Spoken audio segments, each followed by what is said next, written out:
அகயுக்தி இந்த டேர்மே எங்களுக்கு ரொம்ப புதுசா இருக்கு. அகயுக்தினா ஆக்சுவலி என்னது சார்? அகம்னா உள்ள, யுக்தினா சூட்சமம், ஸ்ட்ராட்டஜி. ஸோ ஒரு மனுஷனுக்கு வந்து பார்த்தீங்கன்னா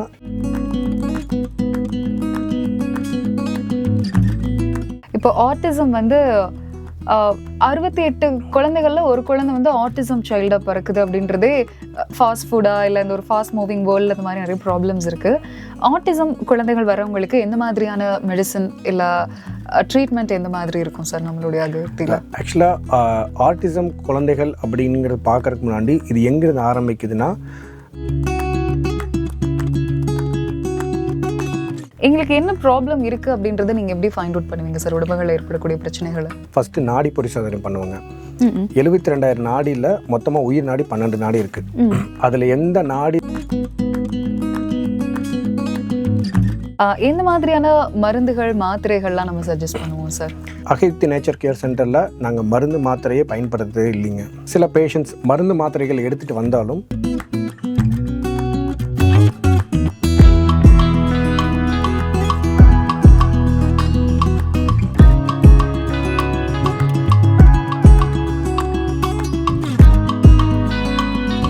வணக்கம் sir, welcome to radio city. வணக்கங்க மேம். எப்படி இருக்கீங்க சார்? நல்லா இருக்கேங்க. Super super sir. எனக்கு எதுவும் நாலேஜபிளாக இன்றைக்கி ஒரு விஷயம் தெரிஞ்சுக்க போகிறோம் அப்படின்ற ஆர்வம் எனக்கு அதிகமாகவே இருக்குது. டெக்னிக்கல் டேர்ம்ஸ்குள்ளே போகிறதுக்கு முன்னாடி உங்களை எப்படி காண்டாக்ட் பண்ணுறது, mobile number or website or channel link, ஒரு ப்ராப்ளம் இருக்குது உங்ககிட்ட வரணும்னு ஆசைப்படுறோம், எந்த வே மூலமாக உங்களை நாங்கள் அப்ரோச் பண்ணுறது sir? Ma'am, Agayukthi nature care centre அப்படிங்கிறது வந்து நம்ம வெப்சைட்டில் இருக்குங்க, யூடியூப் சேனல் இருக்குது. நம்ம ஃபோன் நம்பர் வந்து 7373511100ங்க. ஓகேங்க. அகயுக்தி இந்த டேர்மே எங்களுக்கு ரொம்ப புதுசாக இருக்குது. அகயுக்தினா ஆக்சுவலி என்னது சார்? அகம்னா உள்ள, யுக்தினா சூட்சமம், ஸ்ட்ராட்டஜி. ஸோ ஒரு மனுஷனுக்கு வந்து பார்த்திங்கன்னா உள்ள செயல்படக்கூடிய சக்திகள் தடைப்படாமல் இருந்துச்சுன்னா அவங்க நார்மல். ஓகே. ஸோ அந்த சக்திகள் தடைப்படும் போது அந்த தடையை நீக்கிறதுக்காக சத்தியோட்ட பாதையில் இருக்கக்கூடிய தடை நீக்கிறதுக்காக வந்து சேரக்கூடிய இடம் தான் Agayukthi. Super sir. And naturopathy அப்படின்ற ஒரு டேர்ம் நான் சர்ச் பண்ணேன். நீங்கள் சிம்பிளாக புரிகிற மாதிரி சொன்னீங்கன்னா நல்லாயிருக்கும்னு நினைக்கிறேன் சார். நேச்சுரோபதி அப்படின்னா என்னென்னா ரொம்ப சிம்பிளான விஷயந்தான். நம்ம உடம்பு தன்னைத்தானே சரி பண்ணிக்கக்கூடிய தன்மை அதுக்கு நிறையாவே இருக்குது. ஸோ நம்ம உடம்போட சக்தி வந்து நம்மளுக்கு என்ன ஆனாலும் அதே சரி பண்ணிக்கும். அதில் எந்த வகையான நோயாகவும் இருக்கலாம், எந்த வகையான இம்பேலன்ஸாகவும் இருக்கலாம். அந்த இம்பேலன்ஸை அதே சரி பண்ணிக்கும். அதை சரி பண்ணிக்கக்கூடிய தன்மை அப்படிங்கிறது அந்த சக்தியோட்ட பாதை. அந்த சக்தி வந்து இம்பேலன்ஸ் ஆகும்போது நோயின்னு நம்ம சொல்கிறோம், இம்பேலன்ஸ்னு நம்ம சொல்கிறோம். நம்மளே நமக்கு நாமே இயக்கக்கூடிய சக்தியை இயக்கிக்கக்கூடிய தன்மைக்கு நம்ம உடம்பு கொண்டு வரக்கு சில சிம்பிளான டெக்னிக்ஸ் இருக்குது. ஃபார் எக்ஸாம்பிள் யோகக்கலை, அதுக்கப்புறம் முத்திரை பயிற்சிகள், அதுக்கப்புறம் வாழ்வியல் மாற்றங்கள். இதை விட எல்லாத்த விடவும் பார்த்திங்கன்னா நம்ம சித்தர்கள் முன்னாடி பழங்காலத்தில் இருந்து ப்ராக்டிஸ் பண்ணிட்டு வந்தக்கூடிய ஒரு பவர்ஃபுல்லான கலை என்னென்னா வர்மக்கலைங்க. ஒரு வர்மக்கலையை வச்சு நம்ம எந்த அளவுக்கு கிரானிக் சினாரியோ வேணாலும் ரிவர்ஸ் பண்ண முடியும். ஒரு உதாரணத்துக்கு ஸ்ட்ரோக், பேராலிசிஸ், அதுக்கப்புறம் வந்து பார்த்திங்கன்னா க்ளோக்கோமா, அதுக்கப்புறம் கண்ணில் ப்ளீட் ஆகும் நிறைய பேர்த்துக்கு, ஐ ப்ளீடிங், இதை மாதிரி கிரானிக் சினாரியோஸை சீக்கிரமாகவே சரி பண்ண முடியும். ஓகே. இப்போ என் பாடி வந்து அப்நார்மலாக இருக்குது அப்படின்னா நான் கண்ணை மூடிட்டு எனக்கு ஃபீவர் தான் போல அப்படின்ற மாதிரி நான் சொல்லிடுவேன். எங்களுக்கு என்ன ப்ராப்ளம் இருக்குது அப்படின்றத நீங்கள் எப்படி ஃபைண்ட் அவுட் பண்ணுவீங்க சார் உடம்புகளில் ஏற்படக்கூடிய பிரச்சனைகளை? இப்போ ஒரு பேஷண்ட் நம்மக்கிட்ட வராங்கன்னா ஃபஸ்ட்டு நாடி பரிசோதனை பண்ணுவாங்க. 72,000 நாடியில் மொத்தமாக உயிர் நாடி 12 நாடி இருக்குது. அதில் எந்த நாடி தடைப்பட்டிருக்குன்னு ஃபஸ்ட்டு பார்த்துட்டு பேஷண்ட்கிட்டே நாங்களே கன்ஃபார்ம் பண்ணிக்கிட்டு கேட்போம், இந்தந்த பிரச்சனைகளாக இருக்கா. ஏன்னா அந்த நாடிக்குரிய பிரச்சனைகளாக தான் இருக்கும் அது. ஸோ அந்த சிம்டம்ஸ் இது நம்ம கேட்கும்போது அந்த அவங்க பேஷண்ட்ஸே வந்து பார்த்திங்கன்னா கன்ஃபார்ம் பண்ணுவாங்க. ஸோ நான் மறுபடியும் அதை ஊர்ஜிதப்படுத்தணுங்களா, அதுக்கு என்ன பண்ணுவேன்னா பிளட் டெஸ்ட்டும் scan, if needed scan. So blood டெஸ்ட்டும் ஸ்கேன் 8 வர சொல்லுவோம், 8 வந்துட்டு ரீகன்ஃபார்ம் பண்ணுவோம். நாங்கள் எடுத்துகிட்டு இப்போ நான் நாடியில் பார்த்ததும் இதுவும் அதே மாதிரி தான் இருக்கா அப்படிங்கிற ரீகன்ஃபார்ம் பண்ணிவிட்டு ட்ரீட்மெண்ட் ஸ்டார்ட் பண்ணுவோம். ட்ரீட்மெண்ட் ஸ்டார்ட் பண்ணி ட்ரீட்மெண்ட் முடிஞ்சதுக்கப்புறம் மறுபடியும் நான் வந்து பிளட் சாம்பிளிங்ஸ் மறுபடியும் எடுத்தேன்னா அது நார்மல்லே வரும். ஓகே. ஸோ நம்ம ட்ரீட் பண்ணது கரெக்டாக ஒர்க் ஆகிருக்கு, அந்த நாடியை நம்ம கரெக்டாக தூண்டிருக்கோமா இல்லையா, அந்த சக்தியோட்டங்கள் கரெக்டாக அந்த நாடி மூலியமாக எல்லா பக்கம் போய் அந்த தடைகளை நீக்குதா இல்லையாங்கிறது அதை கன்ஃபார்ம் பண்ணிக்குவோம் அந்த பிளட் டெஸ்ட் வச்சுட்டு. இப்படி தான் ஒரு பேஷண்ட் ஒரு கிரானிக் சினர்லேருந்து ஈஸியாக ரிவர்ஸ் ஆகிறது ஓகே நம்மளால் பார்க்க முடியுங்க. ஓகே. இந்த வர்மக்கலை அப்படின்னா இந்தியன் தாத்தா பண்ண அது மட்டும்தான் எங்களுக்கு தெரியும். ஆக்சுவலி வர்மக்கலைனா என்னது சார்? நம்ம உடம்புல வந்து பார்த்திங்கன்னா சக்தியோட்ட பாதைகள் நிறைய இருக்குங்க. அந்த சக்தியோட்ட பாதைகள் ஒரு இடத்துல லாக் ஆகி நிற்கும். அந்த லாக் ஆகி நிற்கும் போது அதிலிருந்து உருவாக்கக்கூடிய சிம்டம்ஸ் தான் நிறைய இருக்கும். ஃபார் எக்ஸாம்பிள் நிறைய பேர் தலைவலின்னு சொல்லுவாங்க, கால் வலின்னு சொல்லுவாங்க. நீங்களே சொன்னீங்களா எனக்கு உடம்பு முடியல, காய்ச்சல் இருக்குன்னு சொன்னீங்க. ஸோ இது எல்லாமே வந்து சிம்டம்ஸ். நம்ம என்ன பண்ணுவோம்னா ரூட் காஸ் கண்டுபிடிக்கணும். ரூட் காஸை கண்டுபிடிச்சி அந்த ரூட் காஸ் அட்ரஸ் பண்ணும்போது இது ஈஸியாக வந்து சரி பண்ண முடியும். ஸோ ரூட் காஸ் நம்ம கண்டுபிடிக்கிறதுல என்ன பண்ணுவோம்னா நாடி பரிசோதனை மூலியமாக தான் கண்டுபிடிப்போம். ஸோ வர்மம் எந்த அளவுக்கு பவர்ஃபுல்னால், முந்தைய காலத்தில் போரில் நடக்கும்போது எதிரிகளை வீழ்த்தவும் முடியும். அடிபட்டு கிடப்பாங்க. அடிபட்டு நிறைய பேர் வந்து பார்த்திங்கன்னா வார் டைமில் நிறைய பேர்த்துக்கு வந்து ஊண்டாயிருக்கும், எந்திரிக்க முடியாமல் கிடப்பாங்க.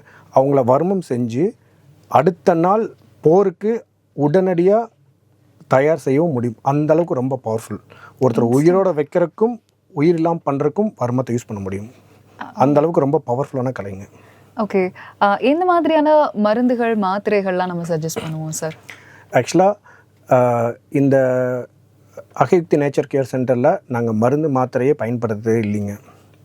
சப்போஸ் சில பேஷண்ட்ஸ் மருந்து மாத்திரைகள் எடுத்துகிட்டு வந்தாலும் அந்த மருந்து மாத்திரைகளில் வந்து அவங்கள பயன்படுத்த சொல்லிவிட்டு நாங்கள் நாடி பரிசோதனை மூலிமா என்ன பிரச்சனைங்கிற கண்டுபிடிச்சிட்டு அதை அப்படியே நம்ம வந்து பார்த்திங்கன்னா அந்த நாடிகளை இயக்கிறக்க ஆரம்பிப்போம். இயக்க இயக்க இயக்க உடம்பு வந்து மாறக்க ஆரம்பிக்கும். சிலது எல்லாமே வந்து பார்த்திங்கன்னா யோகம், முத்திரை பயிற்சி, மேஜர் இல்லாமல் ரொம்ப சிம்பிளாக இருக்கக்கூடிய இஷ்யூஸ். ஃபார் எக்ஸாம்பிள் மைக்ரைன் ஆகட்டும், உங்களுக்கு சைக்கிளிங், ஃபீமேல்ஸ்க்கு வந்து பார்த்திங்கன்னா பிசிஓடி, பிசிஓஸ் இருக்கும். அது ஸ்டார்டிங் ஃபேஸில் இருக்கிறது எல்லாமே ரொம்ப சிம்பிளாகவே லைஃப் ஸ்டைல் சேஞ்சஸ் பண்ணாலே ரொம்ப சிம்பிளாக மாற்ற முடியும். ஓகே. ஆக்சுவலி இது வந்து மருந்தில்லா மருத்துவம் கான்செப்ட் மாதிரி 100% மருந்தில்லா மருத்துவம். ஏன்னா நான் முன்னதே சொன்ன மாதிரி தான், நம்ம உடம்புல இருக்கக்கூடிய சக்தியே நம்ம உடம்பையே தன்னைத்தானே சரி பண்ணிக்கக்கூடிய தன்மை நம்ம உடம்புக்கே இருக்கு, இறைவன் படைப்பில். ஓகே. இந்த வர்மக்கலை மூலமா சின்ன சின்ன பிரச்சனைகள் மட்டும் இல்லாமல் கொஞ்சம் ஹெவியாக கேன்சர் அந்த மாதிரியான டிசீஸையும் நம்மளால கியூர் பண்ண முடியுங்களா? கண்டிப்பாக முடியும். எதனாலன்னா நான் உங்களுக்கு முன்னாடி சொன்ன மாதிரி தான், எல்லாருமே வந்து சிம்டம்ஸை தான் நிறைய பேர் தேடி ஓடிட்டு இருக்காங்க. நம்ம என்னென்னா ரூட் காஸ் ஐடென்டிஃபை பண்ணி அந்த ரூட் காஸ் அட்ரஸ் பண்ணக்கூடிய நாடி எதுன்னு தெரிஞ்சு அந்த நாடி இயக்கிறோம். அந்த நாடி இயக்கும் போதே நம்ம என்ன பண்ணுவோம்னா யோகக்கலை, அதுக்கப்புறம் வந்து மூச்சு பயிற்சியாக இருக்கட்டுங்க, மூச்சு கட்டும் வித்தைன்னு சிலது இருக்குது, அப்புறம் சர ஓட்டம்னு இருக்குது. இது எல்லாத்தையுமே நம்ம சரி செய்ய அந்த பேஷண்ட்டோட உடம்பே வந்து கம்ப்ளீட்டாக சேஞ்ச் ஆகிட்டு வந்துக்கிட்டே இருக்கும். அதை நம்ம எப்போலாம் நம்ம வந்து செக் பண்ணணும்னு நினைக்கிறோமோ நாடி பரிசோதனை பண்ணிவிட்டு பிளட் டெஸ்ட் அவங்களுக்கு நம்ம வந்து சொல்லுவோம். அந்த பிளட் டெஸ்ட் எடுத்து பார்க்கும்போதே அவங்களுக்கு அந்த டிராஸ்டிக் டிஃப்ரென்ஸ் தெரியும். இது பண்ணவே பார்த்திங்கன்னா பாடி ரெக்கவரி ஃபேஸ் வந்து எந்த ஃபேஸில் இருக்குன்னு நாமளும் தெரிஞ்சுக்கும், பேஷண்ட்ஸ்னாலே உணர முடியும். சூப்பர். இப்போ ஐ ப்ராப்ளம் அப்படிங்கும்போது கன்ஃபார்ம் ஒரு மாடர்ன் இங்கிலீஷ் மெடிசன் அப்படின்னு சொல்லுவாங்க. 100% நம்ம ரிவர்ஸ் பண்ணியிருக்கோம் விஷனை.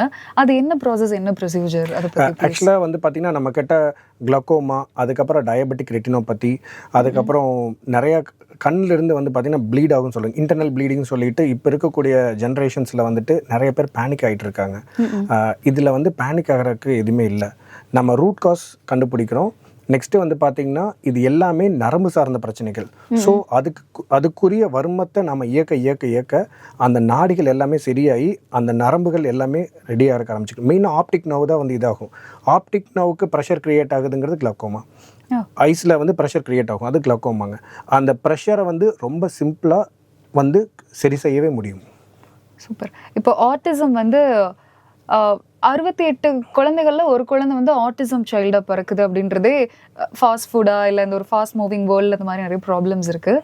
ஆட்டிசம் குழந்தைகள் வரவங்களுக்கு எந்த மாதிரியான மெடிசன் இல்லை ட்ரீட்மெண்ட் எந்த மாதிரி இருக்கும் சார் நம்மளுடைய அகத்தில்? ஆக்சுவலாக ஆட்டிசம் குழந்தைகள் அப்படிங்கிறது பார்க்கறதுக்கு முன்னாடி இது எங்கேருந்து ஆரம்பிக்குதுன்னா ரொம்ப மினிமம் பர்சன்டேஜ் தான் ஜெனட்டிக்குங்க. ஒரு 50 to 60% பார்த்திங்கன்னா ஒரு ஃபீமேல் ப்ரெக்னெண்ட்டாக ஒரு பெண் ப்ரெக்னெண்ட்டாக இருக்கும்போதே அவங்களுக்கு உடம்புல ஏற்படக்கூடிய ஸ்ட்ரெஸ் லெவல் ஆகட்டும், இல்லை மிச்ச காம்ப்ளிகேஷன்ஸ் ஆகட்டும், இல்லைன்னா அவங்க ப்ரெக்னென்சி டைமில் வரக்கூடிய காம்ப்ளிகேஷன்ஸில் அந்த ஏர் பிளட் இது ரெண்டு பிரெயினுக்கு போயிட்டு வரக்கூடிய காம்போசிஷன் டிஃபர் ஆச்சுன்னா மட்டும்தான் அந்த குழந்தைகள் வந்துட்டு ஆட்டிசம்னு சொல்கிறோம், ஸ்பெஷல் கிட்ஸ்ன்னு சொல்கிறோம். சில பேர் டெவலப்மெண்டல் டிலேஸ்லாம் சொல்லுவோம். இப்போ அதை மாதிரி குழந்தைகளுக்கு ஏர்லி இன்டர்வென்ஷன் ஒரு 3 வயசுலேருந்து 5 வயசுக்குள்ளார அந்த மூளைக்கு போகிற ஆற்றலை வர்மம் மூலியமாக இயக்குனாலே அந்த ஆற்றல் வந்துட்டு அந்த மூளை வளர்ச்சிக்கு பயங்கர சப்போர்ட்டிவாக இருந்து ஹெல்ப் பண்ணும். ஸோ பிரெயின் ஃபங்க்ஷன் டெவலப் ஆகும்போது செல் ரெஜுவினேட் ஆகும். செல் ரீக்ரோ ஆகும்போது பேச முடியாத குழந்தைய ஒரு 3 வயசுலேருந்து 5 வயசுக்குள்ளார ஈஸியாக பேச வைக்க முடியும். இதில் மெயினாக நான் ரேடியோவில் கேட்டிருக்க எல்லாத்துக்கும் நான் சொல்ல விரும்புகிறது என்னென்னா, ஒரு கரெக்டான ஏஜ், ஃபார் எக்ஸாம்பிள் 3 வயசுலேருந்து 7 வயசுக்குள்ளே கோல்டன் விண்டோன்னு சொல்லுவாங்க. அந்த கோல்டன் விண்டோ பீரியடில் நம்ம குழந்தைக்கு இதை மாதிரி டெவலப்மெண்டல் டிலேஸ் இருக்குதுன்னு தெரிஞ்சு அக்செப்ட் பண்ணிக்கிறவங்களே கொஞ்சம் நிறைய பேர் வந்து பார்த்திங்கன்னா அக்செப்ட் பண்ணிக்கிறது இல்லை. அதை ஃபஸ்ட்டு பண்ணிவிட்டு பக்கத்தில் இருக்கக்கூடிய டாக்டர்ஸை போய் அவங்கக்கிட்ட வந்துட்டு குழந்தைக்கு பீடியாட்ரிஷியன் ஆகட்டும், இல்லை நம்மளுக்கு ஃபேமிலியில் இருக்கிறவங்ககிட்ட ஃபஸ்ட்டு டிஸ்கஸ் பண்ணிவிட்டு தெரிஞ்ச டாக்டர்ஸ் கிட்ட போயிட்டு பார்த்துட்டு அதை கன்ஃபார்ம் பண்ணிவிட்டு அங்கங்கே எங்கெங்கெல்லாம் ட்ரீட்மெண்ட்ஸ் கிடைக்குதோ ஃபஸ்ட் ஸ்டார்ட் பண்ணிட்டோம். ஓகே, அதை அங்கிருந்து அவங்க ஸ்டார்ட் பண்ணால் மட்டும்தான் அந்த குழந்தைய 3 to 7 அவங்க ரெக்கவர் பண்ணி எடுக்க முடியும். ஸோ எங்களோடல வந்து பார்த்திங்கன்னா அகயுக்தி நேச்சர் கேர் சென்டரில் என்ன பண்ணுவோன்னா, 3 வயசுலேருந்து 7 வயசுக்குள்ளார எந்த குழந்தை வந்தாலும் எந்த ஆற்றல் கம்மியாக இருக்குங்கிறத பார்த்துட்டு நம்ம ட்ரீட்மெண்ட் கொடுக்குறக்கு ஆரம்பிப்போம். அந்த ட்ரீட்மெண்ட் கொடுக்க அந்த குழந்தையோட மூளை வளர்ச்சியோட தன்மை மாறி அந்த குழந்தையோட பிஹேவியரல் சேஞ்சஸ் எல்லாமே தெரியும். பேசாதவங்க பேசுறதுக்கு ஆரம்பிப்பாங்க. சில பேர் பார்த்திங்கன்னா கை கால் ஸ்டிம் பண்ணுவாங்க. அது எல்லாமே கம்மியாயிட்டு இருக்கும். பிஹேவியரல் சேஞ்சஸ் வரக்க ஆரம்பிக்கும். ஏன்னா சில வீடுகளில் வந்துட்டு இப்போ 2 வயசில் குழந்தை பேசும் அப்படின்னா பேசணும் பரவாயில்ல, ஒரு 2.5 வயசுக்கு அப்புறம் பேசு, அந்த மாதிரி வீட்லேயே வந்து கொஞ்சம் அவேர்னஸ் இல்லாமல் டிலே பண்ணுறதுக்கான, நடக்க வேண்டிய வயசை தாண்டியும் குழந்தை நடக்கல அப்படின்னா சம் ப்ராப்ளம் இருக்குது அப்படின்றத ஐடென்டிஃபை பண்ணி அதுக்கேற்ற டாக்டர் கிட்ட போகணும் அப்படின்றது ரொம்ப ரொம்ப இம்பார்ட்டன்ட். அண்ட் இந்த கேள்வி எல்லாருக்குமே யூஸ்ஃபுல்லாக இருக்கும்னு நினைக்கிறேன். வெயிட் லாஸ், வெயிட் கெயின், இந்த ஹேர் க்ளோ, ஃபேஸ் க்ளோலாம் பற்றி சொல்லியிருந்தீங்களா, அதுக்கெல்லாம் என்ன பண்ணலாம் சார்? நம்ம நேச்சர் அப்படிங்கிறது இயற்கையில் வந்து அவ்வளோ விஷயங்கள் வந்து ஒளிஞ்சிட்டு இருக்கு. நம்மளுக்கு தெரிஞ்சதெல்லாம் ஒரு 2-3 அரிசிகள் பார்த்துட்டு இருப்போம். யூடியூப், வாட்ஸ்அப்பில் வர சின்ன சின்ன விஷயங்களை பார்த்துட்டு இருப்போம். பட் நம்மளோட பாரம்பரிய அரிசி மொத்தமாக 60 அரிசி இருக்கு. அதில் இப்போ ஒரு உதாரணத்துக்கு வெயிட் லாஸ் பண்ணணும் அப்படின்னாங்கன்னா சுரக்குருவேன்னு ஒரு அரிசி இருக்கு. அதில் அவங்க வந்து பார்த்தீங்கன்னா சமைச்சு அவங்க எந்த வகையான உணவாலும் சமைச்சு சாப்பிடலாம். சமைச்சு சாப்பிடும்போது ஒரு பீரியட் ஆஃப் டைம், மேஜிக் மாதிரி நாளைக்கே நடந்துடாதுங்க. It takes time. ஸோ அவங்க ரெகுலராக அதை குக் பண்ணி எடுத்துக்கிட்டே வரும்போது வெஜிடபிள்ஸ் அதிகமாக சேர்த்து எடுத்துகிட்டு இருந்தாங்கன்னா கண்டிப்பாக பார்த்திங்கன்னா ஒரு டிராஸ்டிக்கான வெயிட் லாஸ் அவங்களால இது பண்ண முடியும். அதே மாதிரி போனுக்கு வந்து பார்த்திங்கன்னா 60 குருவைன்னு ஒரு அரிசி இருக்குது. போன் ஃப்ராக்சர் ஆகிடுச்சு, என்னால் பழைய மாதிரி அந்த வெயிட் தூக்க முடியல அப்படிங்கும்போது அந்த போனுக்கு வந்து அந்த அரிசி எடுத்துக்கிட்டாங்கனாலே சரியாயிடும். அதே மாதிரி ரத்தசாலி அரிசி நீங்கள் எல்லாருமே கேட்டுருக்கிறது. ஸ்கின் க்ளோயிங், ஹேர் பயங்கரமாக க்ரோ ஆகும். அதுக்கப்புறம் வந்து பார்த்திங்கன்னா மெயினாக ஃபீமேலுக்கு பிசிஓடி, பிசிஓஎஸ் இதை மாதிரி நீர் கட்டிகள் இருக்குன்னு சொல்லுவாங்க. எக்ஸஸாக ப்ளீட் ஆகும், இல்லைன்னா வெள்ளைப்படுதல்னு சொல்லுவாங்க. இது எல்லாமே ரத்தசாலி அரிசி எடுத்துக்கிட்டு இருந்தாலே ஓரளவுக்கு வந்து பார்த்திங்கன்னா கட்டுப்பாட்டுக்குள்ளே வந்துக்கிட்டே இருக்கும். ஓ நைஸ். ஆக்சுவலி இது நிறைய பேருக்கு யூஸ்ஃபுல்லாக இருக்கும் அப்படின்னு நினைக்கிறேன். கண்டிப்பாங்க. அண்ட் இப்போது ஆஃபீஸ் போகணும், டைம் ஆகிடுச்சு, இல்லை எனக்கு டைமே இல்லை, குக் பண்ணுறதுக்கும் டைம் இல்லை அப்படின்னு சொல்லிட்டு எல்லாருமே ரொம்ப ஃப்ரோசன் ஐட்டம்ஸு கடகடன் குக் பண்ண அந்த மாதிரி ஆகிடுச்சு. எப்படி ஒரு ஹெல்த்தியான லைஃப் ஸ்டைலில் இருக்கிறது, என்ன மாதிரி ஹெல்த்தியான ஃபுட்ஸ்லாம் சஜஸ்ட் பண்ணுவீங்க? ஒருத்தர் ஹெல்த்தியாக இருக்கணும்னா ரொம்ப சிம்பிளான சில விஷயங்கள் இருக்குது. இது நிறைய பேர் சொல்லியிருக்காங்க. பட் இது யார் ஃபாலோ பண்ணாலும் கண்டிப்பாக அவங்களால அந்த ரிசல்ட் எதிர்பார்க்க முடியும். இதுக்கு தேவை ஒன்று செல்ஃப் டிசிப்ளின். நம்ம செய்யணும் அப்படின்னு நம்ம தான் நினைக்கணும். ஏன்னா இது எல்லாமே கேட்குறோம், நம்ம அந்த அரிசி சாப்பிட்டோம்னா வருமானா அப்படிலாம் இல்லைங்க. சில விஷயங்கள்லாம் நான் சொல்கிறேன், அது பண்ணினீங்கனாலே ஒரு சின்ன சின்ன சேஞ்சஸ் நீங்கள் டிராஸ்டிக்காகவே பார்க்க முடியும். ஃபஸ்ட்டு வந்து காலையில் எப்போ எந்திரிச்சாலும் தயவு செஞ்சு மூவ் பண்ணுங்கள் உடம்ப. ஒரு எக்ஸசைஸாக இருக்கட்டும், இல்லை வாக்கிங்காக இருக்கட்டும். இது நிறைய டாக்டர்ஸ் நிறைய பேர் சொல்லியிருப்பாங்க. இது நானும் ஏன் சொல்கிறேன்னா, இது எல்லாமே நம்ம பேஷண்ட்ஸ்க்கு கொடுத்து எத்தனையோ பேஷண்ட்ஸ் ரிவர்ஸ் ஆன விஷயத்த உங்களுக்கு அந்த சீக்ரெட் ரொம்ப ஓப்பனாக சொல்கிறேன். ஸோ ரெகுலராக ஒரு 1/2 hour ஆச்சு மூவ் பண்ணுங்கள், வாக் போங்க, எக்ஸசைஸ் பண்ணுங்கள். உங்களுக்கு என்ன செயல் பிடிக்குதோ அதை ஓப்பன் ஏரில் செய்யுங்க. ஒரு ஃபிசிக்கல் ஆக்டிவிட்டி எப்போவுமே கண்டிப்பாக ஃபிசிக்கல் ஆக்டிவிட்டி தேவைப்படுங்க. நெக்ஸ்ட்டு மார்னிங் பிரேக்ஃபாஸ்ட்டில் கண்டிப்பாக ஃப்ரூட்ஸ் சாப்பிட்டே ஆகணும். ஸோ பிரேக்ஃபாஸ்ட்டில் நம்ம எவ்வளோ, ஒரு உதாரணத்துக்கு 2 இட்லி சாப்பிட்றோன்னா அந்த 2 இட்லியோட ஒரு ஃப்ரூட், கண்டிப்பாக ஒரு ஃப்ரூட் இருந்துட்டு இருக்கணுங்க.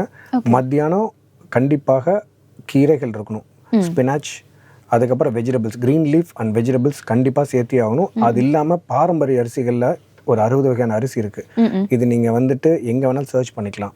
சர்ச் பண்ணாலே ஒரு அரிசியை பற்றி இருக்கும். ஃபார் எக்ஸாம்பிள் கிச்சிலி சம்பாங்கிறது போன் டென்சிட்டி என்ஹான்ஸ்மெண்ட் கொடுக்குங்க. அடுத்தது வந்து பார்த்திங்கன்னா கருங்குருவைன்னு ஒரு அரிசி இருக்குது. அது வந்து குடல், அதுக்கப்புறம் உடம்பை வந்துட்டு உள்ளே இருக்கிற பிளட் பியூரிஃபிகேஷன்ஸ்க்கு பயங்கர ஹெல்ப்ஃபுல்லாக இருக்கும். அதுக்கப்புறம் வந்து சேலம் சன்னான்னு ஒரு அரிசி இருக்குது. அது வந்து பார்த்திங்கன்னா நாடி நரம்பு எல்லாத்தையுமே வந்து இதாகும். நாங்கள் நிறைய பேருக்கு பார்க்கின்சன்ஸ் கை கால் நடுக்குவாதம் இருக்கிறவங்களுக்கு ஒன் ஆஃப் த அரிசியை இந்த அரிசியை நாங்கள் கொடுப்போம். இந்த அரிசிகை வகைகளிலேயே இந்த பாரம்பரிய அரிசிகைகளை மதியானம் எடுத்துக்கணும். ஈவினிங் முடிஞ்ச அளவுக்கு சாயங்காலம் ஒரு 5:30 மணிக்கு மேலே சாப்பிட வேண்டாங்கிறத நான் சஜஸ்ட் பண்ணுறது. அதுக்கப்புறம் வந்து வீட்டில் ஃபேமிலியோட இல்லை ஃப்ரெண்ட்ஸோட எவ்வளோ பெரிய பிரச்சனை இருந்தாலும் சரி, தயவு செஞ்சு நேருக்கு நேராக உட்காந்து ஒரு 1/2 அன் ஹவர் பேசி முடிச்சிருங்க. ஏன்னா மென்டல் ஸ்ட்ரெஸ்ஸுங்கிறது இப்போ ப்ரெசென்ட் சினாரியோவில் நிறைய பேர்த்துக்கு இருக்குது. ஏன்னா நம்ம ஒன்று சொல்ல நினைப்போம், சில டைம் சொல்லாமையே போயிடுவோம். அது பயங்கர ஒரு ப்ரெஷராக க்ரியேட் ஆகும். சண்டை போடுறது இருந்தாலும் சரி, சந்தோஷமாக இருக்கிறது சரி, ஒரு பர்சன்னா நேருக்கு நேராக பார்த்து பேசி முடிச்சிருங்க. அது நேருக்கு நேராக பேசி முடிக்கலைன்னா தான் அது ஒரு ஸ்ட்ரெயின் ஆகி அது ஒரு இம்பேக்டாக க்ரியேட் ஆகும். நெக்ஸ்ட்டு வந்து பார்த்திங்கன்னா ஸ்லீப்பிங் டைம் இருக்கிறதுலே ரொம்ப ரொம்ப முக்கியமானது இது ஒன்று தான். ஏன்னா நாங்கள் எங்களோட பேஷண்ட்ஸ் எல்லாத்தையுமே 8:30க்கு பெட்டுக்கு போக சொல்லிடுவோம். 8:30 ஓகே. நம்ம 9:30க்கு தான் இன்ஸ்டாகிராம் அதுக்கப்புறம் யூடியூப்லாம் உள்ளே போய் ஒரு கண்ணு முழிச்சு பார்க்கும்போது வந்து பார்த்திங்கன்னா இட் வில் பி ஒரு 11:30 ஆர் 12 போயிடுவாங்க. மெயினாக 8:30 to 9க்கு பெட்டுக்கு போகும்போது தான் எக்ஸ்ட்ரீம் ரெஸ்ட்டில் பாடி இருக்கும். நீங்கள் ரொம்ப சிம்பிளாக சொல்லணுன்னா, நம்ம முன்னோர்கள் உங்கள் தாத்தா பாட்டி எத்தனை பேர் ஹாஸ்பிட்டல் போயிருக்காங்க? யார் ஹாஸ்பிட்டல் போனதும் கிடையாது. ஃபியூ தான். ஏன்னா யாருமே ஹாஸ்பிட்டல் போனது கிடையாது. ஏன்னா அவங்க ரொம்ப ஹெல்த்தியான லைஃப் ஸ்டைல் வாழ்ந்தாங்க. ஸோ அந்த லைஃப் ஸ்டைலை கரெக்டாக ஃபாலோ பண்ண 100% நம்மளாலையும் ஹெல்த்தியாக இருக்க முடியும். நம்ம உடம்புக்கு ரெஸ்ட்டு கொடுக்கணுங்க.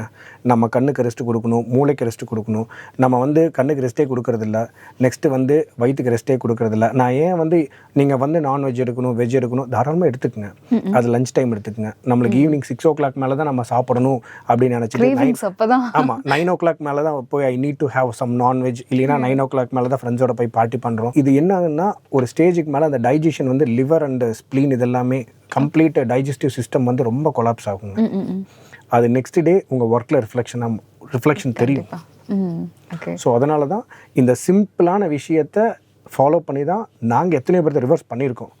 அந்த சீக்ரெட் உங்களுக்கு ஓப்பனாக சொல்கிறதுக்கு காரணம், நீங்களும் இது ஃபாலோ பண்ணால் கண்டிப்பாக உங்களாலையும் அந்த ரிவர்சிங் ஃபேஸை பார்க்க முடியும். நெக்ஸ்ட்டு நான் முன்னாடியே சொன்ன மாதிரி தான், இந்த டிசிப்ளினை நீங்கள் ஃபாலோ பண்ணால் தான் உங்களுக்கு மாறும். கேட்டு முடிச்சுட்டு நம்ம வேலையை பார்த்துட்டு இருந்தால் 100% மாறாது. சின்ன விஷயம் தான், ஆனால் அதை ஃபாலோ பண்ணுறது தான் பெரிய விஷயம் நினைக்கிறேன். Healthy family is happy family. And finally இந்த அகயுக்தி எப்படி இனிஷியேட் ஆனது, நீங்கள் எப்படி உள்ளே வந்தீங்க சார்? அந்த ஒரு ஜேர்னி பற்றி பேசி முடிக்கலாம்னு நினைக்கிறேன். அகயுக்தி அப்படிங்கிற ஒரு விஷயம் ஆரம்பிக்கிறதுக்கு முன்னாடி ஒரு சின்ன விஷயம் நான் சொல்லிக்கிறேன். என் ட்ராவலில் வந்து பார்த்திங்கன்னா எப்படி ஸ்டார்ட் ஆச்சுன்னா, ஒரு ஃபேமஸான ஒரு ட்ரக் ரிசர்ச் கம்பெனியில் நான் ஒரு சீஃப் சயின்டிஸ்டாக ஒர்க் பண்ணிகிட்டு இருந்தேன்.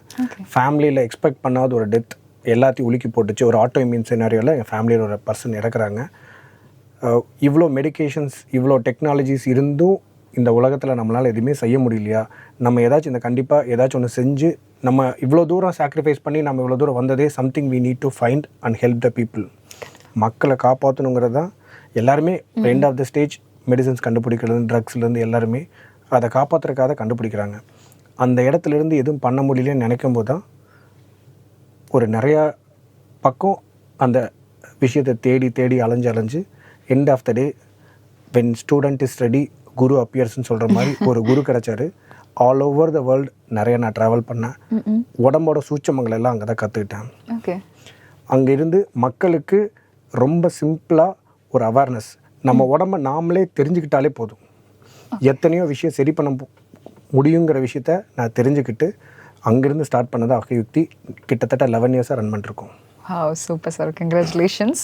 இந்த அகயுக்தியோட அவேர்னஸ் எனக்கு தெரிஞ்சு இது நான் ட்ரீட்மெண்ட் எடுத்துக்கணும்னு ஆசைப்படுறேன்.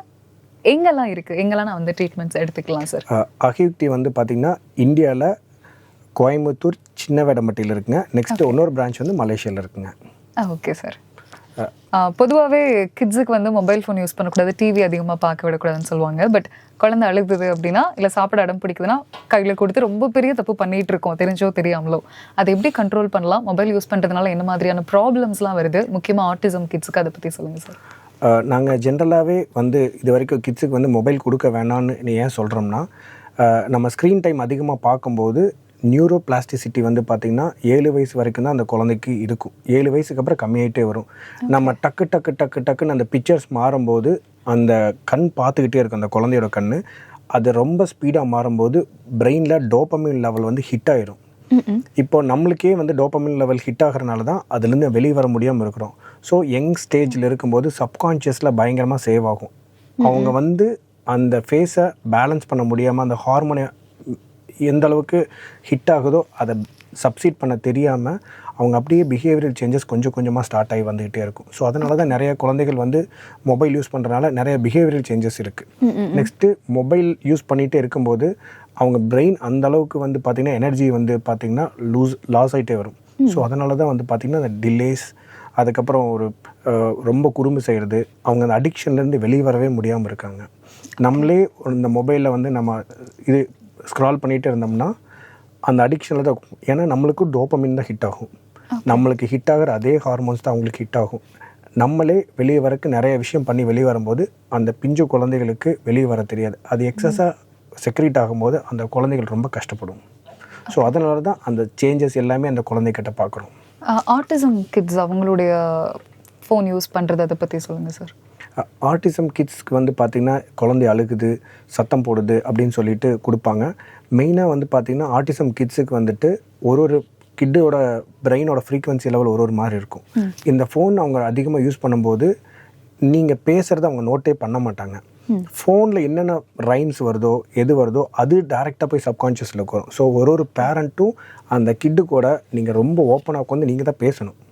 நம்ம அந்த காலத்துலலாம் வந்து பார்த்திங்கன்னா குழந்தைய மடியில் வச்சுட்டு ஒரு அம்மா வந்து பார்த்திங்கன்னா சொல்லி தருவாங்க, ஒரு கதை சொல்லி தருவாங்க. ஆனால் இப்போ இருக்கிற ஜென்ரேஷன்ஸ் வந்து டைம் இல்லாதனால என்ன பண்ணுறாங்கன்னா டிஜிட்டல் யுகம் அப்படின்னு சொல்கிறதுனால அந்த மொபைலை கொடுத்துட்டு போயிடறாங்க. அதில் சொல்லுதுன்னு. ஆனால் குழந்தைகள் அதை அப்சர்வ் பண்ணுறாங்கன்னா இல்லை, அவங்க வேறு இதுக்கு வந்து அந்த ஃப்ரீக்வன்சிஸ் வந்து அவங்களுக்கு அடாப்ட் ஆகிறதுனால அது ஈஸியாக அந்த இதுக்குள்ளே ட்ராப் ஆகிடுறாங்க. ஸோ ஹார்மோன்ஸ் வந்து பார்த்திங்கன்னா அவங்களுக்கு பேலன்ஸ் ஆகிறதுக்குள்ளார அம்மா கிட்டேருந்து கிடைக்கிற ஹார்மோன்ஸ் ஒரு எனர்ஜி ஃபோர்ஸும் மொபைலிருந்து கிடைக்கக்கூடிய எனர்ஜி ஃபோர்ஸும் டிஃப்ரெண்ட் இல்லைங்க. அம்மா கிட்ட கிடைக்கிற பாசங்கிறது டேரெக்டாக கிடைக்கிறது. உங்களுக்கு ஹாப்பி ஹார்மோன்ஸ், ஆக்சிடோசின், செரட்டோனின் எல்லாமே செக்ரீட் ஆகும். லவ் ஹார்மோன்ஸ் அது எல்லாமே. அது வந்து எனக்கு மொபைல் ஃபோன்ஸில் செக்ரீட் ஆகாதுங்களா? கன்ஃபார்ம் அது ஹார்ம்ஃபுல் ஹார்மோன்ஸாக தான் இருக்கும் அப்படின்னு நினைக்கிறேன் மொபைல் ஃபோன்லேருந்து கிடைக்கிறது. இப்போ நான் ஒரு இங்கிலீஷ் மெடிசனுக்கே பழக்கப்பட்டுட்டேன், இப்போ எனக்கு அது வேண்டாம், இப்போ நான் ஸ்விட்ச் ஆனால் இது ப்ராப்ளம்ஸ் ஏற்படுமா எனக்கு? நம்ம இங்கிலீஷ் மெடிசன் அப்படிங்கிறத விட ட்ரக்ஸ் அப்படின்னு தான் சொல்லுவாங்க. ஏன்னா கம்ப்ளீட்டாக வந்து பார்த்திங்கன்னா நம்ம பாடி நிறையா கெமிக்கல்ஸ் வச்சு தான் ஒர்க் ஆகிட்டுருக்கு, இன்டர்னலாகவே இருக்குது. ஸோ இப்போ ஒரு பேஷண்ட் ஜென்ரலாக வெளியே வராங்க, ஒரு மக்கள் வந்து சாமானிய மக்கள் ஒரு ட்ரக்ஸ்லேருந்து வெளியே வராங்க அப்படின்னு நான் சொல்கிற மாதிரி இருந்துச்சுன்னா என்ன சொல்லுவேன்னா, ஃபஸ்ட்டு வந்துட்டு நீங்கள் மெடிசனை டக்குன்னு ஸ்டாப் பண்ணவே கூடாது. ஓகே, நீங்கள் என்ன பண்ணணுன்னா ஒரு நேச்சுரோபதிஸ்ட் டாக்டர்ஸ் யாராச்சும் பார்த்துட்டு நீங்கள் அவங்க கூட கன்சல்ட் பண்ணிவிட்டு ஃபஸ்ட்டு லைஃப் ஸ்டைல் சேஞ்சஸ், அதுக்கப்புறம் என்னென்னலாம் ஃபஸ்ட்டு சேஞ்ச் பண்ண முடியுமோ அது ஸ்லோவாக சேஞ்ச் பண்ணிவிட்டு டிசிப்ளின்ஸ் நிறையா கொண்டு வரணும். அந்த டிசிப்ளின்ஸ் நிறையா கொண்டு வந்துட்டு ஸ்லோ அண்ட் ஸ்டெடியாக நீங்கள் மூவ் பண்ணுறக்கு ஆரம்பிக்கணும். அதுக்கப்புறம் தூங்குற டைமை பேலன்ஸ் பண்ணணும், தண்ணி கரெக்டாக குடிச்சிட்டு ஹைட்ரேட்டடாக வச்சுருக்கணும், பாடி ஆல்கலைன் ஸ்டேட்டில் தான் வச்சுருக்கணும். அசிடிக் ஃபேஸில் வச்சுருந்திங்கன்னா உங்களுக்கு இஷ்யூஸ் நிறையா வரும். ஒரு டிஸார்டர் இல்லை ஒரு டிசீஸ்னு வந்துச்சுனாலே அந்த பாடி இம்பேலன்ஸ்டாக தான் இருக்கும். அந்த இம்பேலன்ஸ் என்னங்கிற செல்ஃப் அவேர்னஸ் நம்மக்கிட்டே வரணும். ஃபார் எக்ஸாம்பிள், நான் வந்து மார்னிங் அண்ட் ஈவினிங் மருந்து சாப்பிட்றேன் அப்படின்னு சொல்லிட்டு நான் போய் தேவையில்லாத ஃபுட்ஸ் எல்லாமே, ஃபாஸ்ட் ஃபுட்ஸ் எல்லாமே சாப்பிட்டுட்டு இருந்தேன்னா கண்டிப்பாக நான் மருந்துலேருந்து வெளியே வர முடியாது.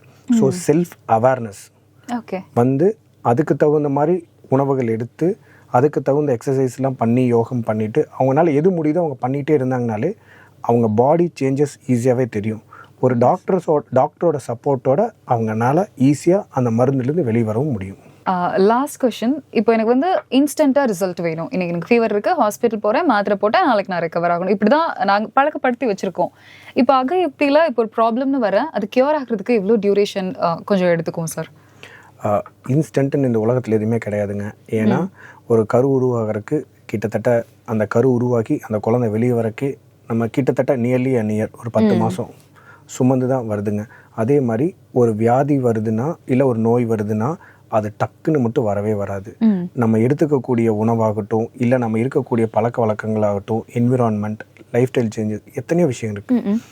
அதில் இருந்து அது ஒரு ஸ்டேஜ் ஹிட் ஆகிற வரைக்கும் அது நார்மலாக இருக்கும். அது ஹிட் ஆகும்போது தான் அந்த பிரேக் டவுன் நடக்கும். அந்த பிரேக் டவுன் நடக்கும்போது தான் நம்ம உடம்பு இம்பேலன்ஸ் ஆகுங்க. அந்த இம்பேலன்ஸை இம்மீடியட்டாக நீங்கள் ஸ்டாப் பண்ணாலும், இப்போ ஒரு மெடிசன் எடுத்துக்கிறோம், ரொம்ப முடியலன்னா தாராளமாக எடுத்துக்கலாம். நான் மெடிசன் வேண்டான்னு சொல்லவே கிடையாது. அது ஒரு லாஸ்ட் ஆப்ஷனாக வச்சுக்கலாம். கண்டிப்பாக எல்லாமே நம்மளுக்கு தேவைப்படும். ஸோ ஒரு மெடிசனை லாஸ்ட் ஆப்ஷனாக வச்சுட்டு ரொம்ப சிம்பிளாக நம்மளால், ஃபார் எக்ஸாம்பிள் உடம்பு ரொம்ப முடியலைங்களா, ஃபர்மெண்டட் ரைஸ் எடுத்துக்கங்க. சீக்கிரமாக ரெக்கவர் ஆகி வெளியே வர முடியும். விட்டமின் கே அதிகமாக இருக்குது. ஸோ காய்ச்சல் டைம்லலாம் வந்து பார்த்திங்கன்னா ஃபஸ்ட்டு டீஹைட்ரேஷன் தான் ஜாஸ்தியாக இருக்கும். ஸோ டீஹைட்ரேஷன் சரி பண்ணணும். நெக்ஸ்ட்டு மெயினாக வந்து பார்த்திங்கன்னா நீங்கள் கேட்குறது வந்து பார்த்திங்கன்னா காய்ச்சலோட ஃபீமேல்ஸ் அதிகமாக கேட்பாங்க. எனக்கு எக்ஸஸ் பீரியட்ஸ் போயிட்டுருக்கு, நான் சரி செய்யணும் அப்படின்னு. அவங்க உடம்புல வந்து பார்த்திங்கன்னா இரும்புச்சத்து கண்டிப்பாக கம்மியாக இருக்கும். ஆனால் நம்ம டே டு டே லைஃப்பில் வைட்டமின் சி, ஃபார் எக்ஸாம்பிள் எலுமிச்சம்பழ தண்ணி ஆகட்டும், ஆரஞ்சு ஜூஸ் ஆகட்டும், இதெல்லாம் நம்ம எடுத்துகிட்டு இருந்தோம்னாலே ஃபீமேல்ஸ் அனீமியாவே வராது. ஓகே. அனீமியா இல்லாமல் இருந்தாலே அவங்களுக்கு வந்து பார்த்திங்கன்னா சைக்கிள் ப்ராப்பராக இருக்கும். ஸோ பிசிஓடி, பிசிஓஎஸ் இது எல்லாமே அவங்களுக்கு வராமையே போயிடலாம். இதெல்லாம் நம்ம ஃபாலோ பண்ணாமல் இருக்கிறனால தான் இது எல்லாமே வருதுங்க. அதனால் இம்மீடியட் அப்படிங்கிற வார்த்தை இது வரைக்கும் நம்ம வந்து டே டு டே லைஃப்பில் நம்ம ஃபாஸ்ட் அண்ட் பண்ணி வச்சுருக்கோம். பட் இம்மீடியட் ரிசல்ட் நம்ம பழக்கப்படுத்தி வச்சுருக்கனால தான் இப்படி இருக்குங்க. இம்மீடியட்டுங்கிறது எங்கேயுமே இல்லைங்க. Everything has a time.